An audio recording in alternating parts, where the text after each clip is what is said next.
Olive Ridley తాబేలు ఒక చోట నుంచి సముద్రంలోకి వెళ్లి కొన్ని వందల కిలోమీటర్లు ప్రయాణించి తిరిగి తాను బయలుదేరిన ప్లేస్కే వచ్చి గుడ్లు పెడతాయని మీకు తెలుసా?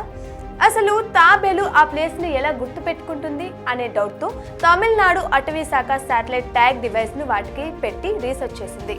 కాయల్, మేఘలై ఇలా పేర్లు పెట్టి సముద్రంలోకి వదిలారు. కాయల్ పేరుతో ట్యాగ్ చేసిన తాబేలు 500 కిలోమీటర్లకి పైగా ప్రయాణించి 3 సార్లు చెన్నై బేస్మెంట్ నగర్కి బీచ్ కు వచ్చి తాను చేసుకున్న గూడులో మొత్తం 389 గుడ్లను పెట్టింది.